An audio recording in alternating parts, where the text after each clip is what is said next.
This interview is being conducted for the Veterans History Project for the Library of Congress. The veteran's name is Robert Wickes. He was born on 9/19/1925. He served in Europe during World War II. He achieved the rank of PFC. We are recording this on June 13th, 2015. I'm Will Hines recording this interview. No relation. So, Mr. Wickes, you said you were from Charleston, West Virginia? Well, we moved from there to New York. And from there back down to Roanoke, and that's where I grew up, in Roanoke, Virginia. Okay, so you grew up in Roanoke. What did your parents do? Well, Dad was in the First World War. When second one came along, he went and joined the Second World War. Really? So he was a court reporter, really. What did he share anything about his experiences in World War One? Did he ever talk about it? The only thing that he told me about that he got shot and was in the hospital. He got shot in the lung, he said. But he never seemed to have any problem with it. So you grew up kind of during the Depression, so how was that? I mean, could you tell that y'all were worse off than normal, or? Oh yeah, in fact my grandfather lived with us, and he supported us mostly through the Depression. He had an insurance business. And for payment, he'd bring home food.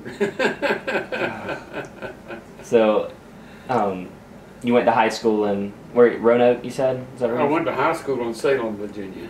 I lived between Roanoke and Salem. So I went to high school in Salem, Virginia. Did you play any sports in high school, or? Yeah, played football, tennis. I was on the tennis team in high school. Okay.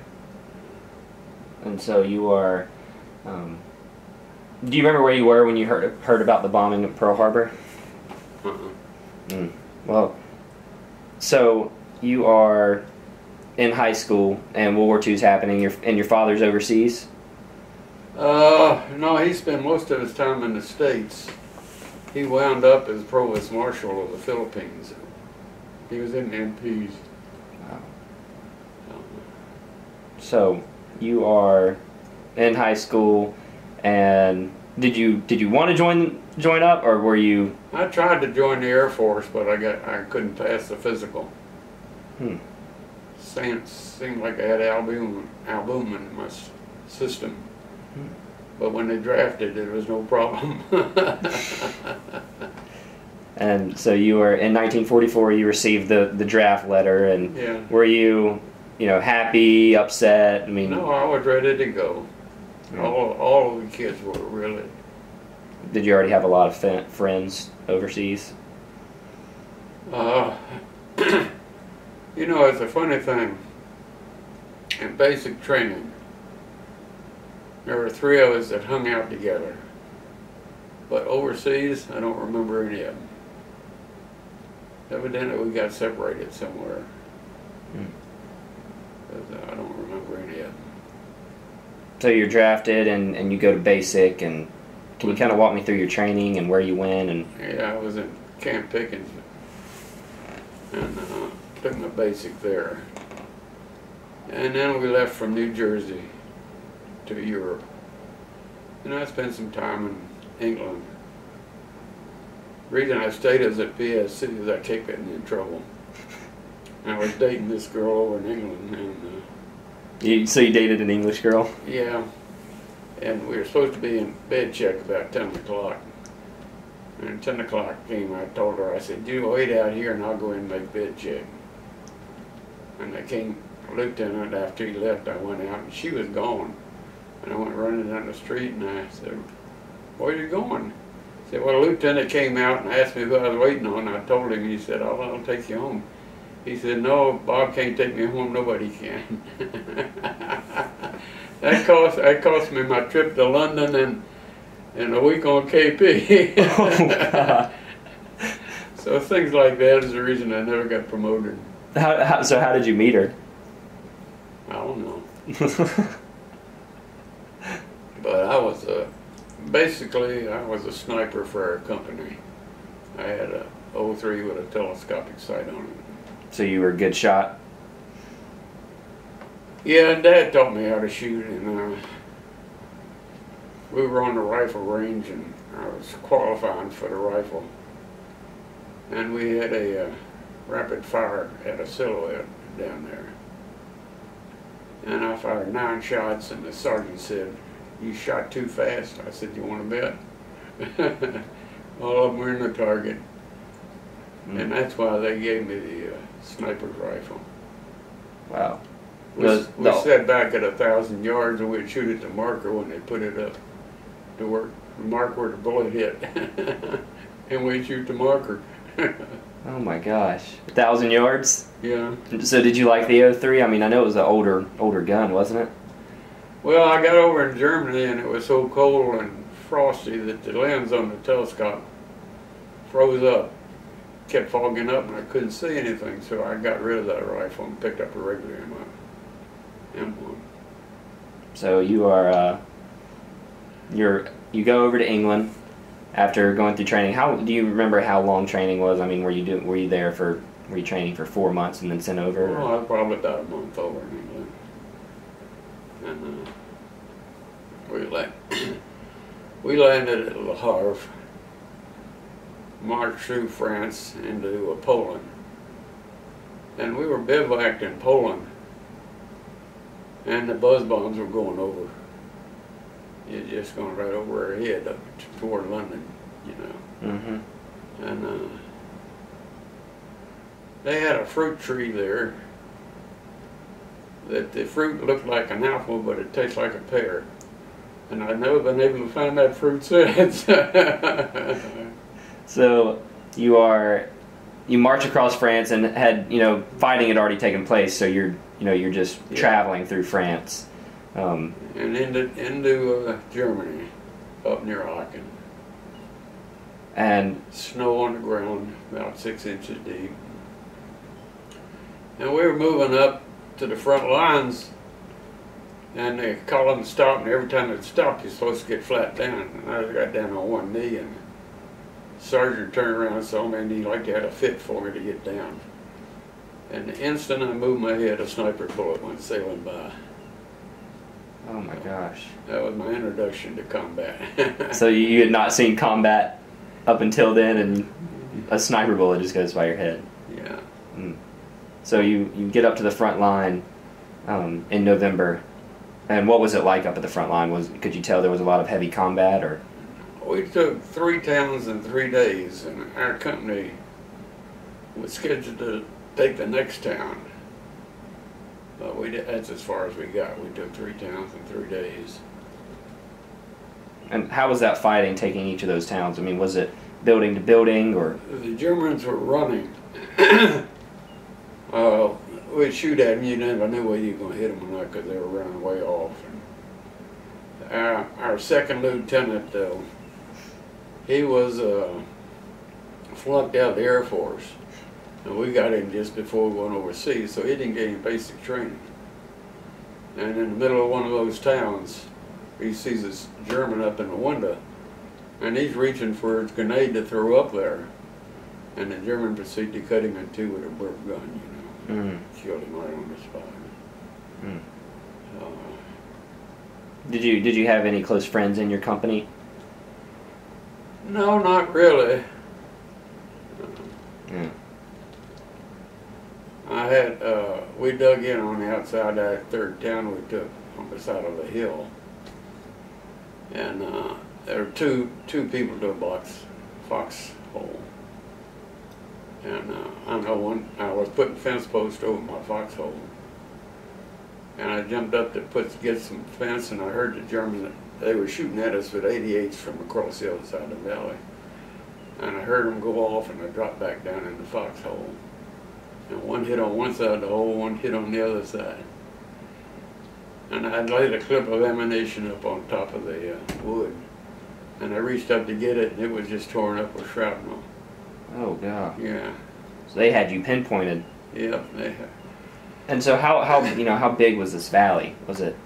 Oh, it was at least 1,000 yards across that valley. It was a big valley. Hmm. So could you actually see the Germans on the other side, or could you just hear them? No, but It was about midnight, I guess, when they came by, and I told a buddy of mine, I said, let's take a nap, you know, let's go to sleep. We hadn't slept in a couple of days. So he and I went sound asleep. About midnight, they came and woke us up and said we're moving back into the town. And he said, you know, German patrol walked right by your foxhole and kept waiting for y'all to open up on them, and nothing happened. Because y'all were asleep? Yeah, we were asleep. Oh, shoot. But we moved back into that town. And they were going down into the basement. And their basements didn't have any windows. So I was the last one going down. I could only get down about 3 steps. And I heard all kind of troop movement outside. So you were cut off at this point? You were surrounded, your town? Well, that's what I'm leading up to. I heard a lot of troop movement outside. And I said, well, our relief has arrived. And I got up and walked out the side of the house there, and there were German soldiers everywhere. So that's where we got cut off. And so it was, you know, was it really dark outside? Was it midnight? Did they see you? Mm-hmm. And they came in and were looking around in the building, you know, and a lot of our rifles are laying around up there. This German comes over and he looks down the basement and he strikes a match. And I point my rifle at him, and he's pointing his pistol at me. And we're both scared to death. And he said, "Camera," which meant surrender, and I said, "Yeah, camera." And that's the first time I got captured. So that's... And we were lucky that day, because that was the day before the Battle of the Bulge. The next day they weren't really taking prisoners. Mm. But half our company was in a house across the street. And I got word about them. They were going to fight with the Germans until they heard them calling for a flamethrower. And that's when they gave up. Yeah.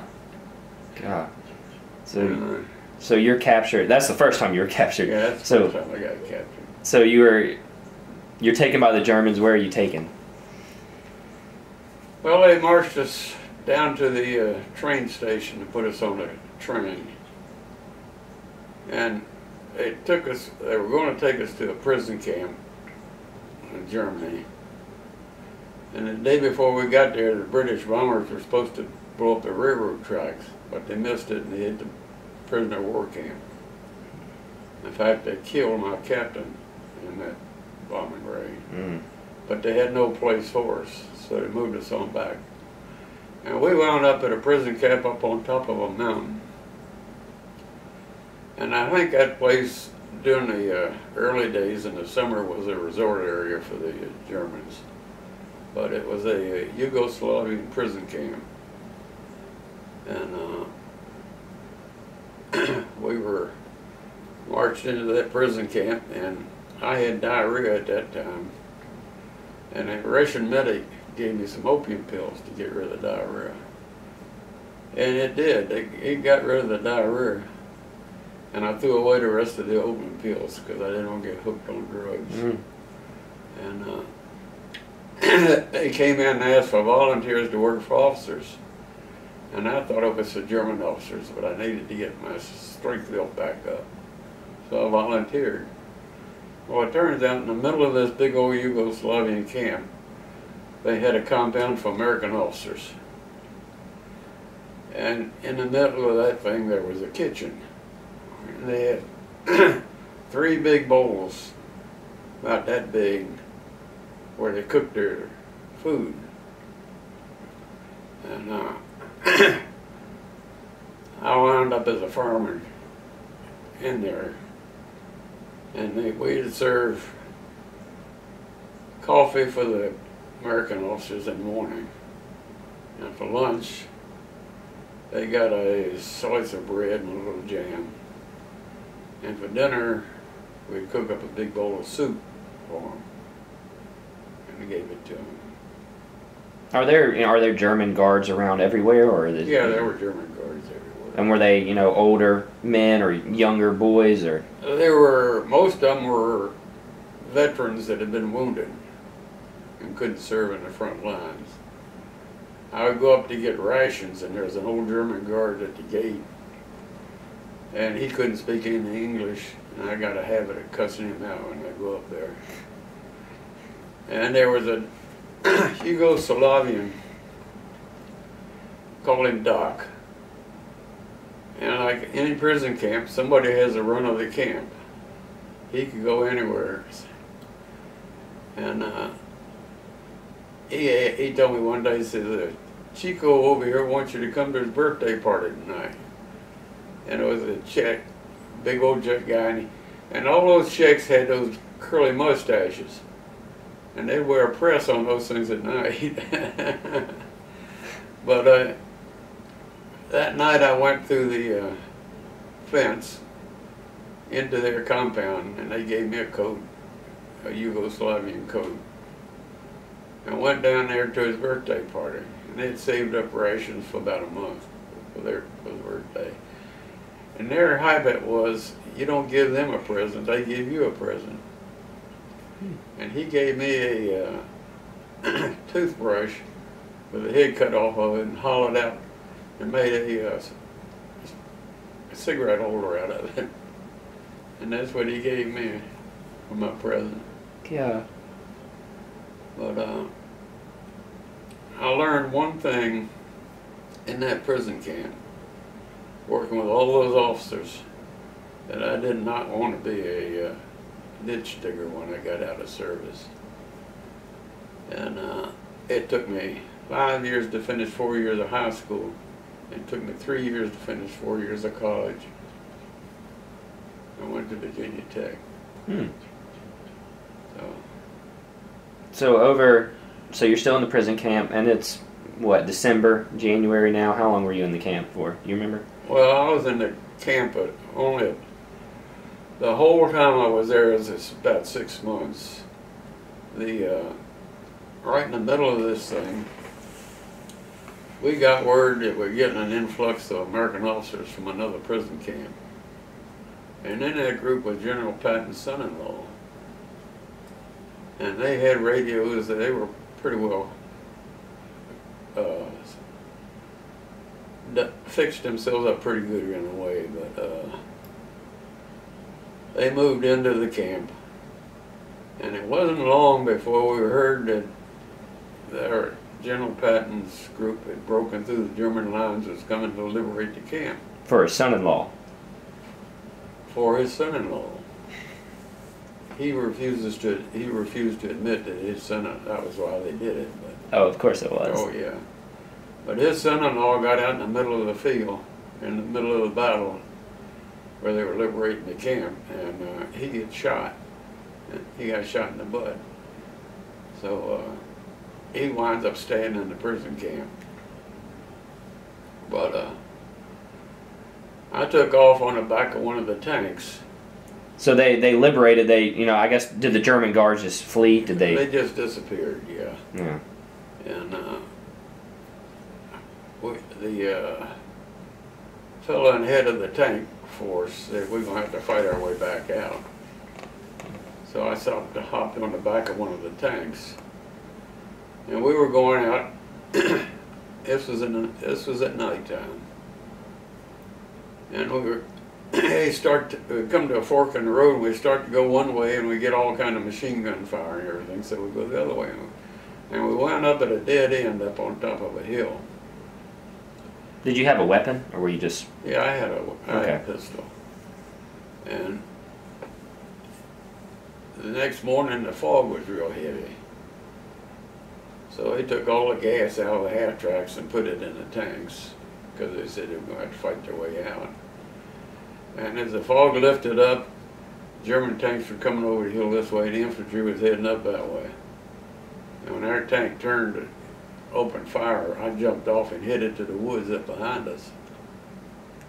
And I went through the woods the better part of the day, and I wound up with probably about a dozen of us. And we came to the edge of the woods, and I told the fellows, I said, y'all wait here and I'll go out and see what it looks like outside.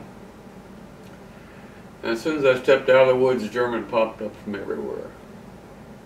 Were they just waiting on you, or? They were just waiting on us, yeah. And the lieutenant in our group. He surrendered for the whole group, and that's when I got captured the second time. So you're trying to fight your way out, and now you get captured again. Yeah. And they took us back to the camp, and they were organizing the camp to move it out, move down to out of the area. And I had the pistol I threw away because I didn't want to go into prison camp holding the pistol. Yeah. That would have been a death sentence. And we went down to the train station, and they had the trains waiting for us.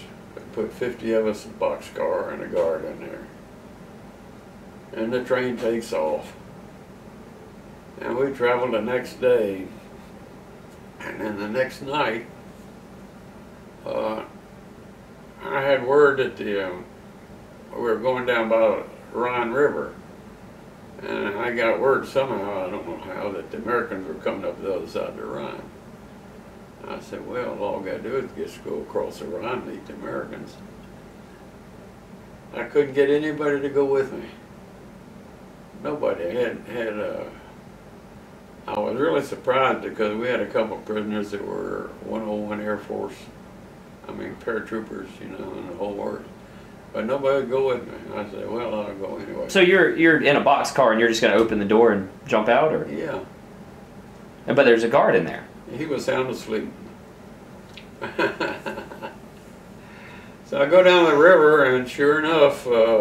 So you just open the door and jump out while the train's going, or? No, the train had stopped. Okay. And I jumped out and went down there, and sure enough, the Rhine River was right down there. And I found a canoe, but it didn't have any paddles on it. So you're still by yourself? Yeah, still by myself. So I said, well, I'll just get in the canoe and float on down to the Americans. So I get in the canoe and push it out into the ocean, to the river. And as I was going on down, making pretty good time, and I see this big old highway bridge up ahead. And the closer I got to it, the guards on the bridge started hollering at me. In German or in? In German. And I was hollering back at them in Pig Latin, but neither one of us understood each other. And right under the bridge, that darn canoe I was in hit a current and threw it right into the bank. And the guards were standing there waiting on me. So that's when I got captured again. That's unfortunate. Yeah. And they marched me on down into the town. And were you the only American prisoner they had? Yeah. And this was about midnight. And a German lieutenant was trying to talk to me, and I couldn't understand German. And he couldn't understand English. And pretty soon this civilian comes in. He's probably about, I'd say 45, 50 years old, something like that. Buckling up his pants, because this is the middle of the night. And he could talk English. He could speak English real well. And he started asking a bunch of questions. And one of the questions he asked me, he says, why did you try to escape? Well, I blurted out, I said, I wanted to get hold of my girlfriend. And he said, you crazy Americans. Why was he questioning you? What was he asking you besides, why did you try to escape? I don't remember what all he was asking me, but he looked up at me a little bit later and he said, well, you want to be shot. And I said, oh, thanks. He said, you're going to be shot? Well, I had lost my dog days, and that was a no-no. Mm. So I was concerned about that, but he said, you will not be shot. Oh, you will not be shot, okay. And it turned out the train had backed up into this town. And I go down and point out which car I'd gotten out of. And they called the guard out and bawled him out. And I climbed back up in there, and the guard goes back up in the trunk. He goes back over in the corner and goes back to sleep. So he just didn't care. Oh, shoot. So. Did the guys in the boxcar give you a hard time? No, I don't remember anything about that. But, we wound up in a prison camp. You remember in I guess they're 36, where they had the Olympics in Germany. Mm-hmm. We were stationed in a prison camp right across from that stadium. A railroad track ran between us and the stadium. And I was going down to get Red Cross rations one day, and guard at the gate was taking his time, and I said, "Hurry up, y'all else will be and open the gate." He looks up at me and says, "Take your time, son, take your time." Turned out he had been raised in Chicago. A German guard had been raised in Chicago? Yeah. He came back to fight for the Germans? Uh-huh. God. He was German all the way. But, no, we left that camp. We marched. There was about, I think about 12,000 prisoners in the column at that time. They were marching us on down into Germany, lower part of Germany. And I was at the tail end of the column, and there was a master sergeant there. And he and I got talking. He could speak English. And he said, "Don't take off now. The SS are out there shooting everybody." The German told you that? Yeah. And I said, "Well, Germany kaput." He said, "Nine says German industry kaput, says German farmland primo." But we wound up this time at a big prison camp. Had every nationality in the world there. They had Australians, French, British, Americans, the whole works. And another fellow and I sat under we were sitting under the tent playing canasta. And we got word that General Patton was coming to liberate the camp. And the day before the Americans got there, all the guards disappeared. Again. Yeah. So they liberated the camp. And then announced over the loudspeaker, says, "Anybody who leaves the camp will be classified as AWOL." Well, we felt that was kind of stupid because they didn't know who was there. And this buddy of mine, he said, "Bob, did you see Paris when you came in?" And I said, "No." He said, "Let's go." So he and I took off down toward Paris and caught a ride with the supply trucks into Frankfurt, Germany. And Frankfurt was completely blown up. I mean, there wasn't a building standing anywhere. And we ran into a lieutenant there. He said, "Well, we don't have any place for you to stay." He said, "We're all booked up." And he's turned to me, he said, "By the way, did you know a Captain Wickes in the prison camp?" And I said, "Yeah, there was a Captain Wickes there." I didn't know whether there was or not, but anyway. So he put us up for the night, fed us, got us on the mail plane to Paris. So that's how I got to Paris. And this buddy of mine was walking down the street, and he sees this girl on the other side of the street. He takes off over there to see the girl. I haven't seen or heard of him since. He was gone after that? Yeah. So I turned into the military police, military intelligence there. And they gave me a pass saying they put me in a hotel room, gave me a pass saying I could stay out as long as I wanted to, didn't have to bother with curfew, didn't have to be in uniform. And I spent 3 days in Paris, and then they put me on a train to Coast, to Camp Lucky Strike. And that camp was a 10-day processing deal to fatten up the prisoners before they went home. And I was about halfway through that thing when all the prisoners started pouring in from the other prison camps. So it pushed me out the front of the thing. And I got home a month ahead of all of them. Wow. Yeah, I was on a ship going home, and on that ship was a fellow who used to draw for Walt Disney cartoons. And he drew cartoons of different people. In fact, I got one in the storage room. Of you that he drew? Uh-huh. And I got back to the States, got a 10-day pass down to Florida. Went deep sea fishing while I was down there. And wound up at Fort Meade, Maryland as a company clerk. And we had a lieutenant who was a graduate of West Point. Everything was spit and polish. And he got upset at me because ex-POWs didn't have to stand reveille in the morning or retreat at night. Didn't have to take any hikes with any of the guys. He said one day, he said, "We're going out to the rifle range today." He was determined I was going to walk. I got a ride on a truck out there, and after the day was over, the truck came back and picked me up and brought me back to the camp. No, that's why I stayed as a PFC. Mm-hmm. They raised the POWs one grade in rank, so I was a private first class when I got out. But that was the only advance I got. So you are you're discharged in late 45 or 46. Yeah, 45, I think it was. And I don't know. It was they were trying to say stay in the Army so you can protect your grade. I said, what, PFC? Yes, sir. Well, Mr. Wickes, I really appreciate the interview.